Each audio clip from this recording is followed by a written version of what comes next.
Hello mga ka-vibes, bago natin umpisahan, like and subscribe para sa mga marami pang interesting na topics ang pwede natin pag-usapan sa channel ko. Ito na guys, bigyan ko lang kayo ng maikling summary sa tatalakayin natin ngayon. Napansin ng mga netizen na nang magdesisyon si Medeth na magbago ng content, unti-unting humina ang views ng kanyang mga video at live. Dagdag pa rito, matagal siyang hindi nag-live, kaya naapektuhan ang algorithm ng kanyang YouTube channel. Dahil dito, kahit bumalik na siya sa pagla-live ngayon, kapansin-pansin pa rin ang malaking pagbaba ng views.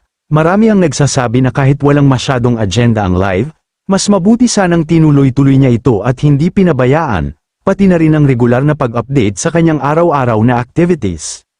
Hello guys, welcome back sa vlog na ito. Ngayon, pag-uusapan at isa-isahin natin ang isang napansin ng maraming netizen tungkol kay Medeth at sa pagbabago ng takbo ng kanyang content at views online. So ayan na nga, marami ang nakapansin na noong nagdesisyon si Medeth na mag-iba ng content, doon na rin unti-unting humina ang engagement ng kanyang mga uploads. Hindi naman masama ang mag-explore ng bagong content, kasi normal lang talaga yun sa mga content creators. Pero ang problema, kapag nasanay na ang audience at algorithm sa isang klaseng content, bigla itong mawawala o mababago, talagang may epekto sa views. Isa pa sa malaking factor na binabanggit ng netizens ay ang matagal niyang pagkawala sa pagla-live. Alam naman natin na sa social media ngayon, lalo na sa live streaming, sobrang importante ng consistency. Kapag matagal kang hindi nag-live, parang nawawala ka rin sa radar ng algorithm. Kaya nang bumalik siya at nag-live ulit, kahit okay naman ang content, kapansin-pansin pa rin ang grabing pagbaba ng views kumpara dati.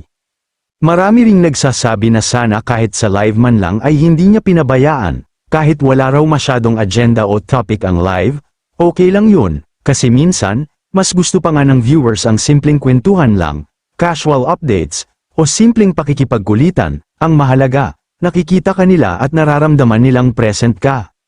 Dagdag pa ng netizens, mas maganda sana kung sinundan niya lagi ang pagla-live at hindi masyadong iniwanan, kahit saglit lang bawat araw o ilang beses sa isang linggo.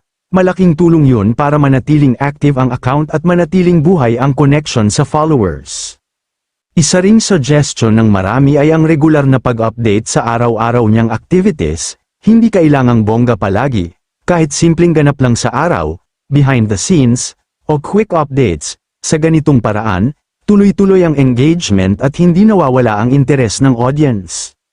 Sa huli, malinaw na mahalaga talaga ang consistency, lalo na sa mundo ng content creation. Hindi lang sapat ang maganda o bagong content, kailangan ding alagaan ang audience at ang algorithm. Sana ay magsilbing aral ito hindi lang kay Medeth, kundi pati na rin sa ibang content creators na nagsisimula o matagal nang nasa industriya. Maraming salamat sa inyong lahat.